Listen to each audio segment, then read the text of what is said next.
지난 주말이었습니다. 아들이 오랜만에 집에 왔어요. 예전 같았으면 들어오자마자 엄마 하며 웃으며 안겼을 텐데 이번엔 달랐습니다.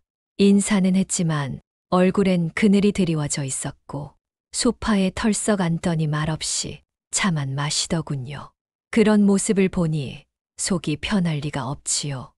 혹시 며느리랑 다퉜나, 직장에서 무슨 일이 있었나, 온갖 생각이 머릿속을 맴돌았어요. 속으로는 수십 번 넘게 물어보고 싶었죠. 예, 무슨 고민 있어? 너 어디 아픈 거 아니지? 그런데 이상하게도 입이 떨어지지 않았어요. 그 순간 오래전 제 어머니가 하셨던 말씀이 문득 떠올랐습니다. 자식 마음은 물어보는 게 아니라 기다리는 거란다. 그 말씀이 마음을 누르듯 내려앉는 순간 저는 그냥 옆에 앉아 차를 한 잔 따라주고 말았어요. 그랬더니 신기하게도 아들의 어깨가 조금 내려가는 게 보이더라고요. 아무 말도 안 했지만 오히려 그 시간이 더 따뜻하게 느껴졌습니다. 여러분도 혹시 그런 경험 있으신가요?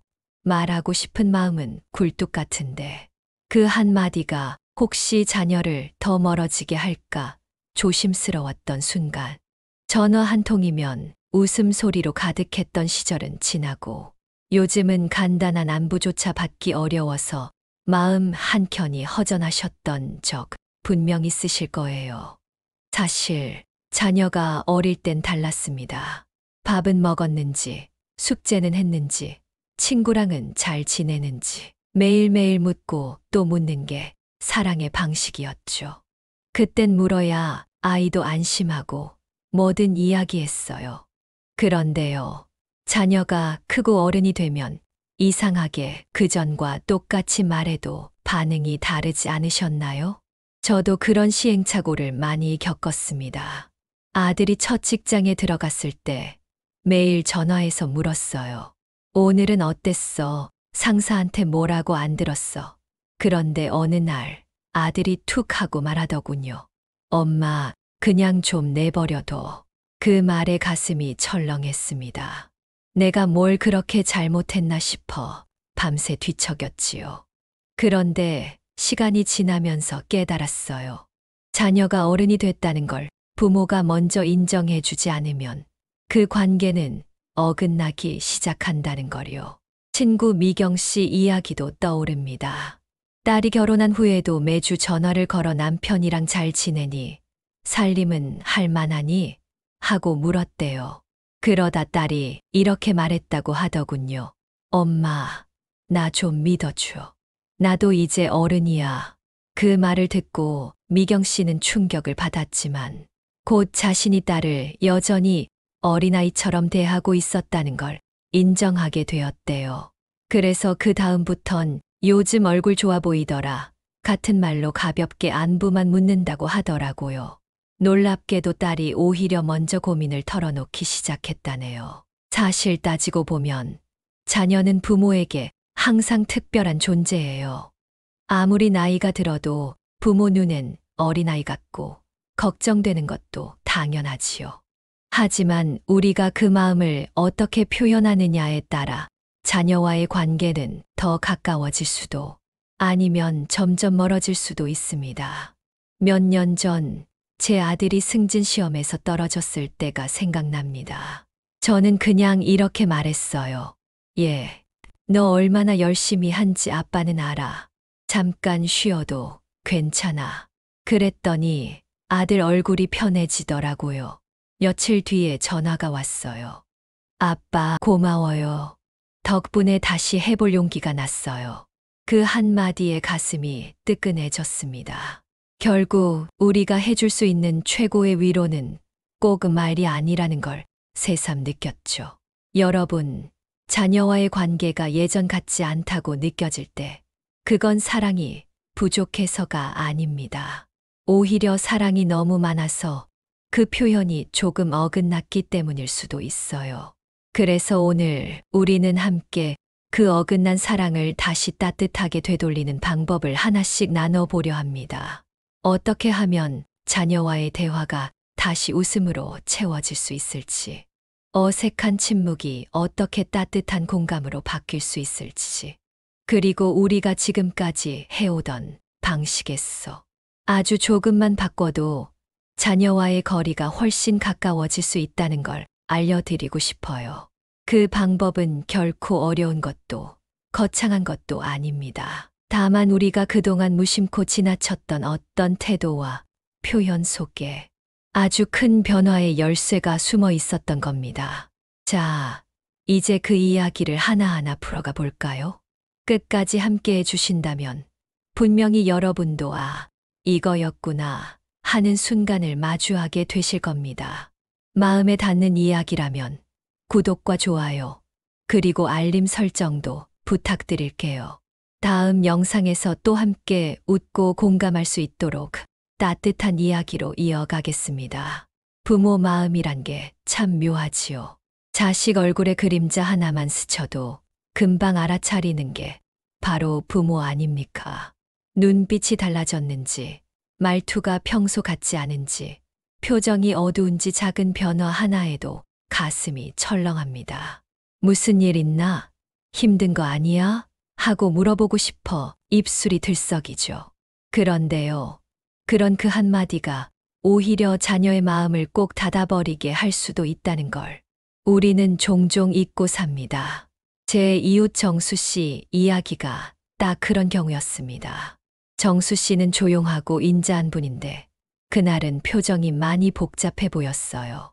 아들 내외가 오랜만에 손주를 데리고 집에 왔는데 분위기가 어딘가 어색하더래요.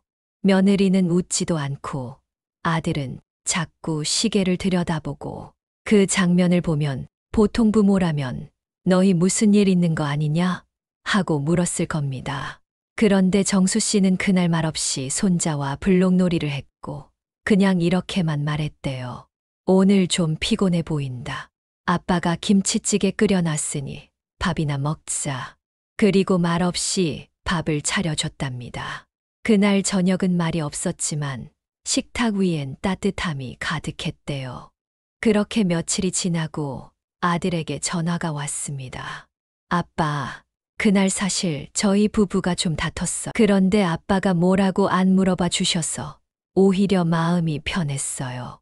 고맙습니다. 그 말을 듣는 순간 정수 씨는 눈시울이 붉어졌다고 하더군요. 한마디 말 없이도 마음을 전할 수 있다는 걸 그날 비로소 확신했다고요. 많은 부모님들께서 자녀에게 무슨 일이 생긴 듯 보이면 그 마음을 놓지 못합니다. 사실 당연하지요. 자식 걱정 안 되는 부모가 어디 있겠습니까?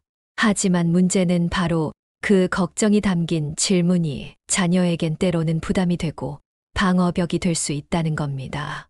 심리학자 에드워드 대시는 이런 말을 했습니다. 성인 자녀들은 부모의 과도한 개입이나 반복적인 질문을 심리적으로 불신의 신호로 받아들일 수 있다고요. 내가 혼자선 감당 못할 것 같아 라는 느낌으로 와닿는다는 겁니다. 그러니 의도는 사랑이고 걱정이지만 정작 자녀는 간섭으로 느낄 수 있는 거죠. 뇌과학적으로도 스트레스를 많이 받는 상황에서는 인간의 뇌가 감정적으로 예민해지고 이성적인 판단을 피하게 된다고 합니다. 이럴 땐 말보다는 조용한 지지가 훨씬 더 효과적이라고 해요. 그러니까 자녀가 힘들어할 때는 질문보다는 존재 자체로 곁을 지켜주는 게 훨씬 깊은 위로가 된다는 말이지요. 그러면 부모는 어떻게 해야 할까요? 바로 궁금해도 참는 용기가 필요합니다. 참는다고 해서 무관심한 게 아닙니다. 오히려 더 큰 사랑과 믿음의 표현이지요. 자녀가 말을 꺼내기 전까진 말없이 기다려주는 것. 그게 바로 성인 자녀에게 필요한 정서적 공간을 만들어주는 지혜입니다. 이런 경우도 있었습니다. 딸아이가 직장에서 스트레스를 많이 받던 시절이 있었어요. 얼굴만 봐도 알겠더라고요. 예전 같았으면 무슨 일이야? 상사한테 뭐라고 들었어? 하고 쏟아냈을 겁니다. 그런데 그날은 참았어요. 대신 이렇게 말했죠. 딸, 요즘 좀 지쳐 보인다. 우리 떡볶이 사 먹을까? 엄마가 매운 거 땡기네. 그러자 딸이 슬그머니 웃더니 천천히 이야기하기 시작하더군요. 결국엔 가슴속 이야기를 다 꺼냈습니다. 울면서요. 그리고 그날 밤 저는 확신했어요. 말이 아니라 마음으로 기다리는 게 자식을 더 편하게 만든다는 거요. 말을 아끼는 건 무관심이 아니라는 걸 꼭 기억하셔야 해요. 오히려 그건 자녀를 향한 가장 깊은 배려입니다. 아이들이 어릴 땐 다 물어보고 챙겨주는 게 당연했지만 어른이 된 이후에는 말 없이도 지켜보는 사랑이 필요합니다. 사실 궁금한 걸 참는다는 건 부모 입장에서는 참 어렵습니다. 손 놓고 있는 것처럼 느껴지고 무심한 부모가 된 것 같기도 하죠. 하지만 아닙니다. 말 없이 곁을 지켜주는 그 침묵이야말로 자녀에게는 가장 안전한 울타리일 수 있습니다. 이럴 땐 이렇게 해보세요. 자녀가 무거운 얼굴로 들어왔을 때 무슨 일 있어? 대신 오늘 좀 힘들어 보여. 내가 따뜻한 차라도 타줄까? 라고 해보세요. 혹은 우리 같이 산책이나 할까? 처럼 자연스러운 제안을 건네보세요. 억지로 말을 끌어내려고 하지 말고 편안하게 대화의 문이 열릴 때까지 기다려주는 겁니다.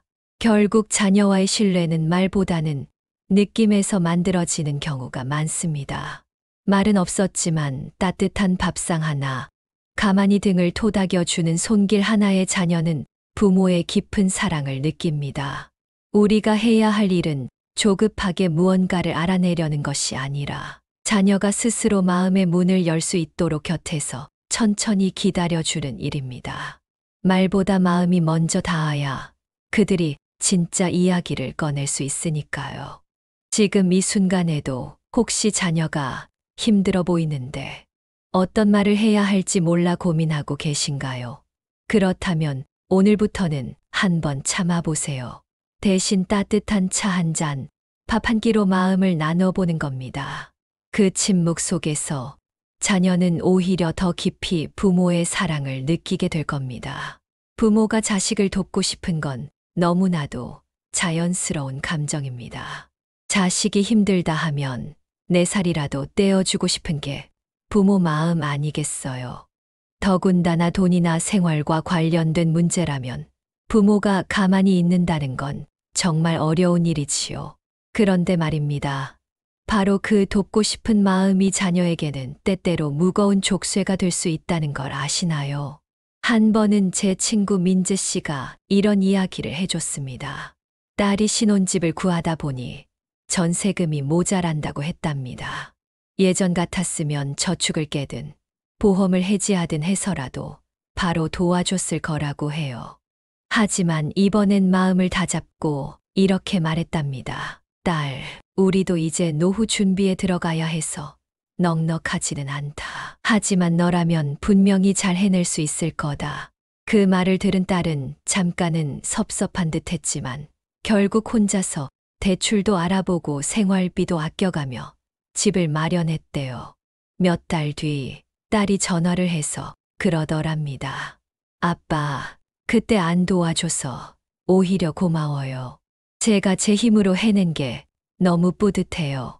그 말을 듣는 순간 민재 씨는 눈물이 핑 돌았다더군요. 자식이 스스로의 힘으로 살아간다는 걸 확인하는 순간이 말로 다 할 수 없이 감동적이었다고요. 사실 이런 상황 우리 주변에서도 흔히 볼 수 있습니다. 아들이 이직하면서 생활비가 빠듯하다고 하면 바로 용돈을 보내고 딸이 이사 준비를 한다고 하면 보증금을 일부 보태주고 처음엔 분명 도와주는 일이 좋아 보여요. 실제로도 당장 큰 도움이 되죠. 그런데 문제는 그게 반복되면서 생깁니다.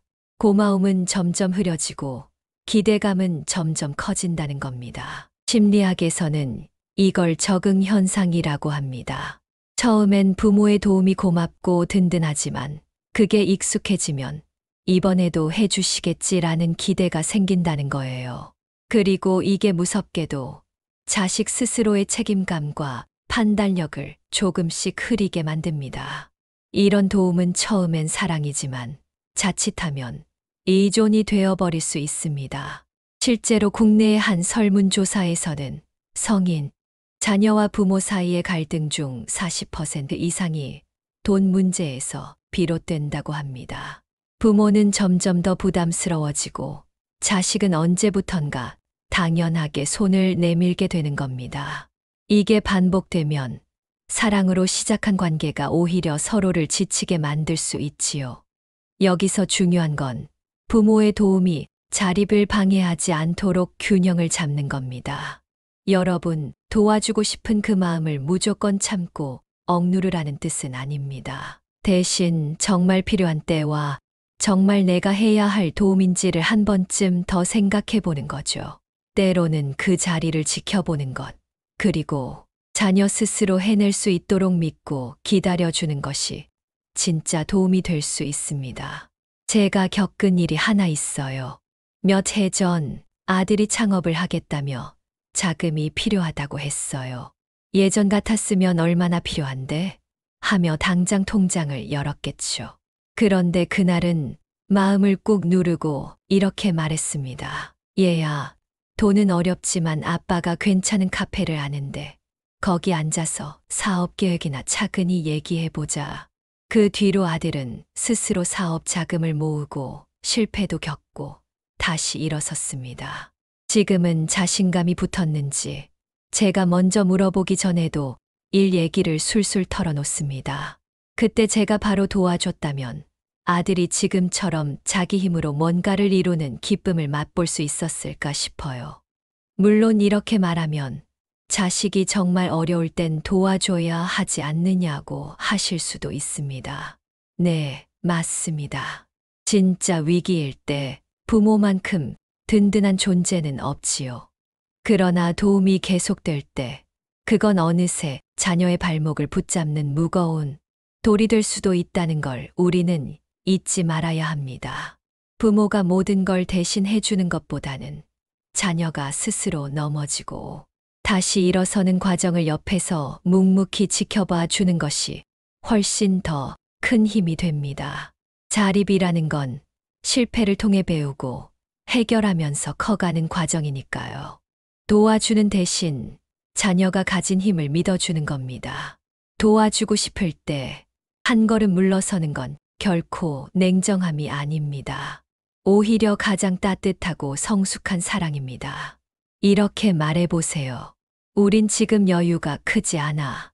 하지만 너라면 잘 해낼 거야. 필요하면 옆에서 도와줄 준비는 되어 있어. 이런 말은 자녀에게 부담을 덜 주면서도 동시에 나는 너를 믿는다는 깊은 메시지를 전달해 줍니다. 그리고요, 돈 대신 시간을 주세요. 같이 밥을 먹으면서 이야기를 들어주고 걷는 길에 소소한 조언을 건네보세요. 그것이 자녀에겐 어떤 경제적 도움보다도 더 오래 기억에 남고 더 깊은 울림을 줍니다. 이제 여러분께 묻고 싶어요. 혹시 지금 자녀가 어려워 보인다고 해서 망설이고 계신가요? 지갑을 열까 말까 고민 중이신가요? 그렇다면 오늘은 조금만 멈춰서 생각해 보세요. 내가 지금 도와주는 게 이 아이에게 진짜 도움이 될까? 아니면 스스로 성장할 기회를 빼앗는 걸까? 그 질문 하나만으로도 여러분은 이미 훌륭한 부모이십니다. 자녀가 힘든 순간 손을 내밀어 줄 준비는 하되 먼저 믿고 지켜봐 주는 것. 그게 바로 자녀를 진짜 어른으로 키워내는 부모만이 할 수 있는 사랑의 기술입니다. 부모가 자식에게 해줄 수 있는 가장 깊은 사랑은 비교하지 않는 시선일지도 모릅니다. 그런데 이게 말처럼 참 쉽지가 않아요. 자식이 잘 되기를 바라는 마음이 너무 커서 어느 순간엔 너도 철수처럼 좀 해봐라. 영희는 벌써 결혼도 하고 집도 샀대. 같은 말이 툭 하고 나와버리죠. 그 말 한마디가 어떤 상처로 남을지 미처 생각하지 못한 채 말입니다. 저 역시 비슷한 실수를 한 적이 있습니다. 예전에 딸이 한창 취업 준비 중일 때였어요.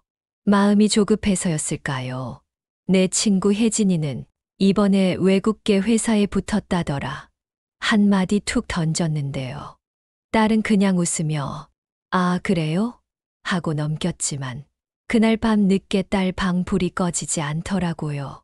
며칠 후 딸이 조심스레 그러더군요. 엄마, 저도 진짜 열심히 하고 있어요. 그런 얘기 들으면 제가 많이 부족한 것 같아서 속상해요. 그 말에 얼마나 마음이 찢어지던지요. 나는 사랑한다고 했는데 그 사랑이 비교라는 이름으로 가시가 되어 자식을 찔렀던 거죠. 사실 요즘 아이들은 비교의 홍수 속에서 삽니다. SNS만 열면 친구가 어디 여행 갔는지, 어떤 명품을 샀는지, 어느 회사에 취직했는지가 다 떠 있지요. 자기보다 더 나은 삶을 사는 사람을 매일 보고 살아야 하니 자존감이 흔들릴 수밖에 없습니다. 그런데 그 아이들이 돌아와서 기대는 집 안마저 비교의 공간이 되어버리면 어떨까요? 그건 너무 가혹한 일이겠지요. 미국의 심리학자 캐롤 드웩 박사는 이렇게 말했습니다. 비교는 자녀에게 나는 부족하다는 고정된 자아를 심어준다. 즉, 한 번의 비교가 나는 원래 못하는 사람이야 라는 잘못된 믿음으로 이어질 수 있다는 겁니다. 부모의 말 한마디가 아이의 인생 전체를 좌우할 수도 있다는 말이지요. 그렇다면 어떻게 해야 할까요?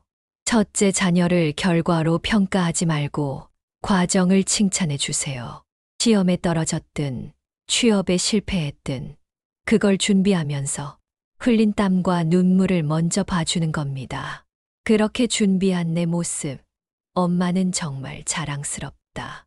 이 한마디가 자녀의 주눅든 어깨를 쫙 펴게 만들 수 있습니다. 둘째, 자녀만의 속도를 존중해 주세요.